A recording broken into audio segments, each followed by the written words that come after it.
Hi hello. അപ്പോൾ കുറച്ച് നാളായിട്ട് എൻ്റെ വീഡിയോയിലൊരു ഗ്യാപ്പൊക്കെ വന്നിട്ടുണ്ടായിരുന്നു. നമ്മൾ നാർസിസ്റ്റിക് അബ്യൂസ് ജേർണിയിൽ കൂടിയായിരുന്നു കടന്നു പോയിക്കൊണ്ടിരുന്നത്.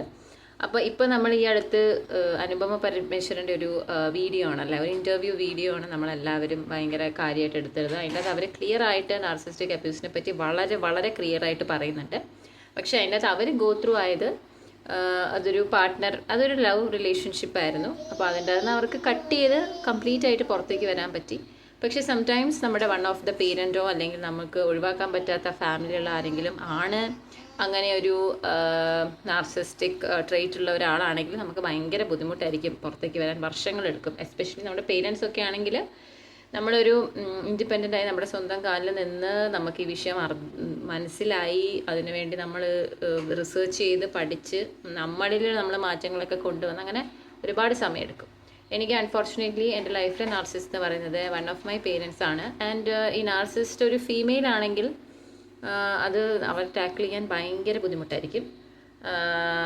പിന്നെ വേറൊരു കാര്യം എന്താണെന്ന് പറഞ്ഞാൽ, നാർസിസ്റ്റിനെ നമ്മൾ എന്തെങ്കിലും ഒരു കാര്യം നമ്മൾ അവരെ സ്പോട്ട് ഔട്ട് ചെയ്ത് കഴിഞ്ഞാൽ, നമ്മളവരെ പിടിച്ചു കഴിഞ്ഞാൽ അവർ ഓടി ഒളിക്കും. അവരെ പിന്നെ നമുക്ക് കാണാൻ പോലും കിട്ടില്ല. Again they will wait for a chance. നമ്മളെവിടെ വീഴുന്നോ അല്ലെങ്കിൽ നമുക്ക് എന്താണ് ഒരു വീഴ്ച പറ്റുന്ന ആ ഒരു സമയം വരെ അവരെ ഇങ്ങനെ നോക്കിയിരിക്കും തല പൊക്കാൻ വേണ്ടിയിട്ട്.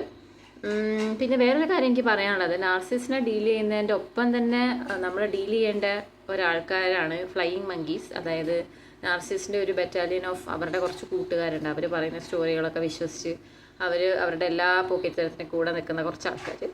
അപ്പോൾ ഇവരെയൊക്കെ ഡീൽ ചെയ്യാന്ന് പറയണമൊന്നുമല്ല, go and face them.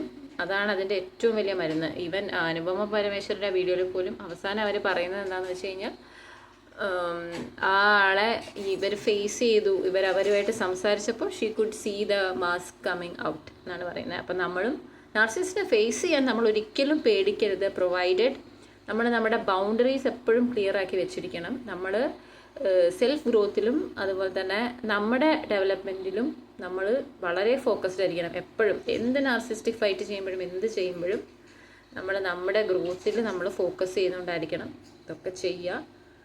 And നമ്മൾ എപ്പോഴും നല്ല ഹോപ്പ്ഫുൾ ആയിട്ടിരിക്കുക. അപ്പോൾ നിങ്ങൾക്ക് എല്ലാവർക്കും നിങ്ങളുടെ നാർസിസ്റ്റിക് ഹീലിംഗ് ജേർണിയിൽ നല്ല നല്ല ഡെവലപ്മെൻറ്റ്സ് ഉണ്ടാക്കാൻ സാധിക്കട്ടെ. May God bless all of us. Thank U.